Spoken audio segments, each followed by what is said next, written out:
Good afternoon, Yaladim, and welcome back to more Children's Torah Stories.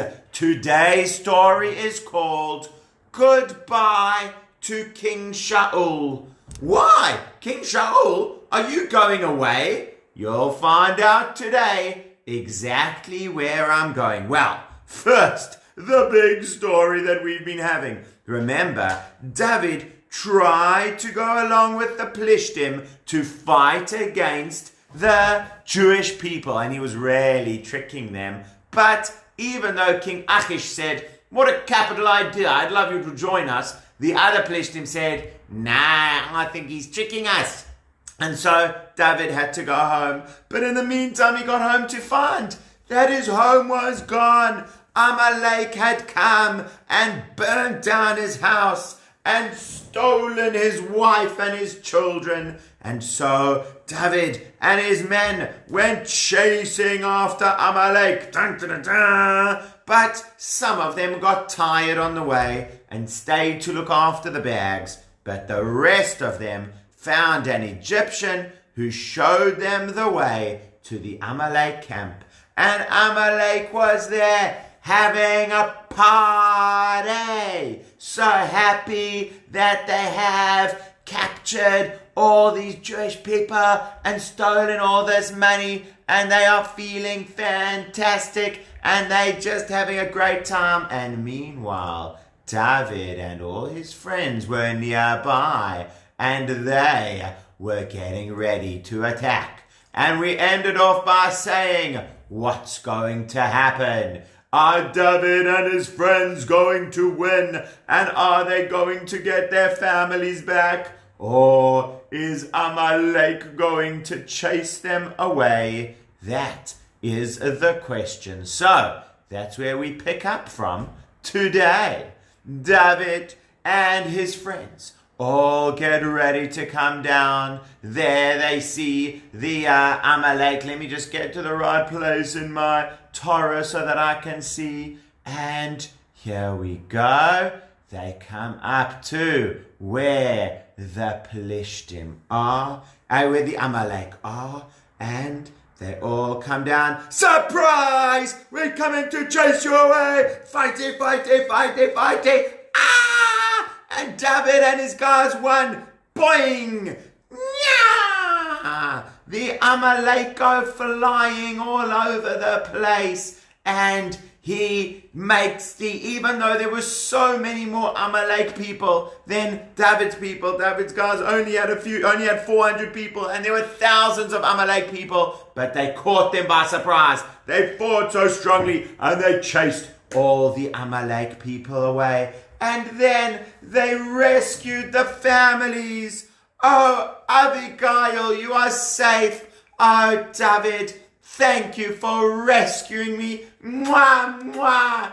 Oh, my children, here you are. Oh, Abba David, thank you for saving me. Oh, big hug, big hug.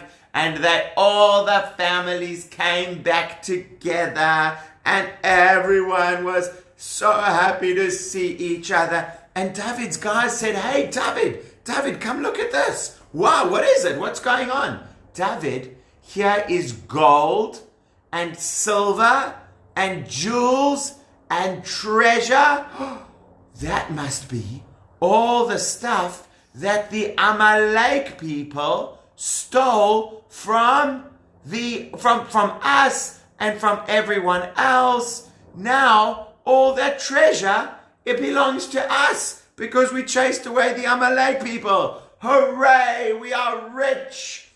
And they all start going back, so happy. They will have to have new homes now. They don't have homes, remember, because the Amalekis burnt down Tziklag.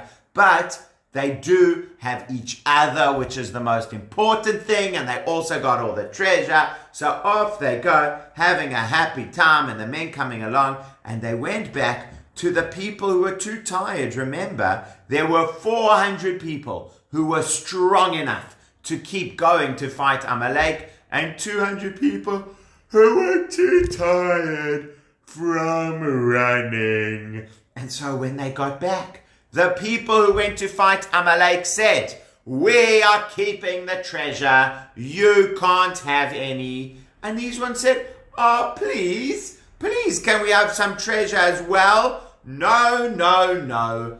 Only the treasure for the people who fought Amalek. We went and we did something so dangerous to fight Amalek, and we got back our families, and your families come back to you as well, but not the treasure for you. Treasure is only for the ones who fought Amalek. Oh, please, can we also have some of the treasure?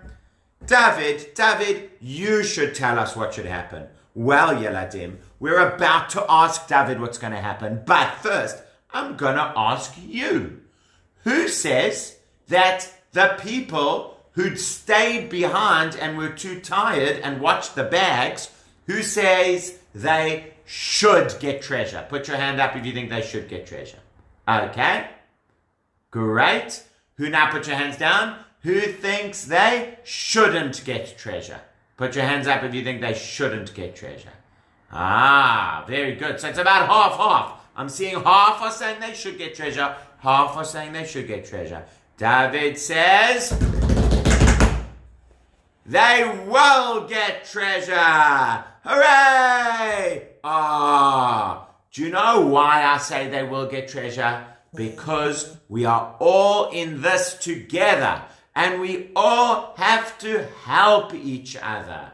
And it can't be that we're looking at saying, I want more than you, and I'm going to get, and you're not going to get, and I worked harder, so I should get it, and you didn't work hard. You know what? We all need to rely on each other. Some days, maybe you're feeling tired, and I'm feeling full of energy, it can do a lot of things. But other days, maybe I'm feeling tired, and you're feeling full of energy. We all need to help each other, and we all need to appreciate each other. So even when there's something that we can't do, as long as we try our best, we will all get to share in the treasure. Isn't that a nice idea? That is what they did. So now we are back to the big fight between the Plishtim and the Jewish people.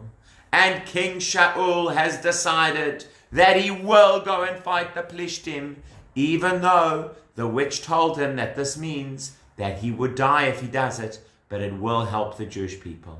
Well, the fight comes. It's at a place called is it Gilboa or Gilboa? Har Gilboa. Can you all say that? Har Gilboa. They all came together at Har Gilboa, and they started fighting. It was such tough fighting. Pow! Bang! Smash! Crash! Boing! Ouch! Well, it was going back and forth. But slowly and surely, can you see it's like they're arm wrestling? They weren't really arm wrestling, I'm just pretending. They're arm wrestling, but slowly and surely, the Plishtim start winning. And the Plishtim are winning until they chase the Jewish people away. And the Jewish people all start running away. Wasn't as bad as it could have been because Shaul was there and he had come to fight. But the Plishtim start chasing them all away. And I'm really sorry, there's a bit of a sad bit, Yeladim. You remember Prince Yonatan, King Shaul's oldest son? He's a real hero, David's best friend. I'm afraid the Plishtim got him as well. And Shaul's other sons, Yonatan's brothers, almost the whole family. And finally, King Shaul as well, the Plishtim got him.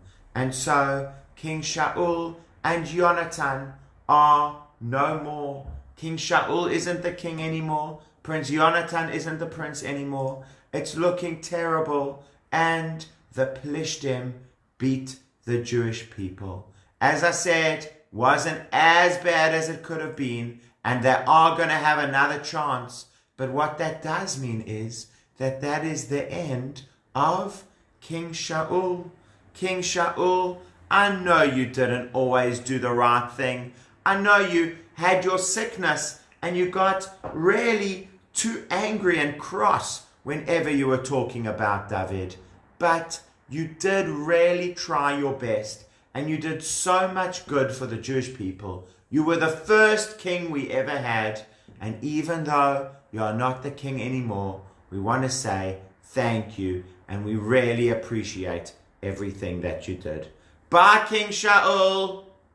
Everyone, will you help me say bye to King Shaul?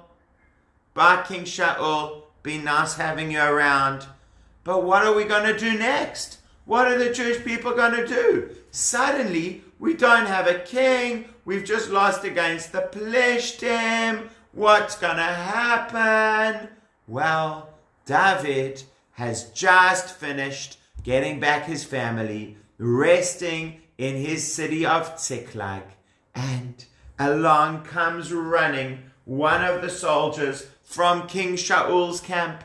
David, David. Yes, David, I've got news for you. Where are you from? I came from the big fight between the Jewish people and the Plishtim. What happened? I haven't heard anything yet. Please tell me. Well, David, it's bad news. The Plishtim won. They chased away so many Jewish people, and Shaul and Jonathan are no more. Oh no, how do you know that? Because I was right there, and I saw what happened, and I saw that King Shaul didn't survive. And David started crying, and he said, I want to say a special goodbye to King Shaul. A little bit like we all said a goodbye to King Shaul, and David said a lot of the same things. And it goes to show what a good person David was, because even though Shaul was so mean to him, and Shaul kept chasing him and all things like that, you know, it was so special that David doesn't say, oh, Shaul, you were mean to me, so I'm going to be mean to you. David says, Shaul, you were so special to the Jewish people, and we're really going to miss you. And you and Jonathan, you were quicker than eagles and stronger than lions. Jonathan, you were my bestest best friend. And the Jewish people are going to really have a hard time without you guys. And then somebody said, David, well, why don't you become the king now? After all, didn't Shmuel tell you that you will be the king one day? Didn't he put the special oil on your head? Yes, he did. That is true. Well, I've got an idea. I will go to the city of Hebron. Hebron is one of the special cities in Israel. Well, he didn't just say he will go. He first asked the Kohen Gadol Eviatar, where should I go? I will ask Hashem. Hashem, where should we go? Hebron! You should go to Hebron. Okay, that's what we will do. We will go to Hebron. And David came up to Hebron with all his men, and he came into the city of Hebron, and all the people in Hebron said, hooray, David, you will be our new king. But not all the Jewish people said that in the whole of Israel. The people in Hebron, and the people in Beit Lechem, and some people around there who were from the tribe of Yehudah. Do you remember there are 12 different tribes of the Jewish people? Well, David is from Yehudah. So all the people from Yehudah said, yay, David is our king. Do you know what song they sang? David, Melech Yisrael, Chai, Chai, Vekayam. That means David is the king of the Jewish people, and he is alive and strong. They were so excited. David, Melech Yisrael, Chai, Chai, chicken pie. Chai, Chai, Vekayam. So they were all so happy that David was the new king. But David still wasn't the king of the whole Jewish people. He was only the king of Yehudah, But remember I told you that King Shaul has the boss of his army called Avner. And Avner did not agree that David should be king. And Avner said there should be a different king. And Avner actually got someone else to be king at the same time as David. Do you know who that is? Do you know who's going to be king at the same time as David? I'll tell you next time. Bye.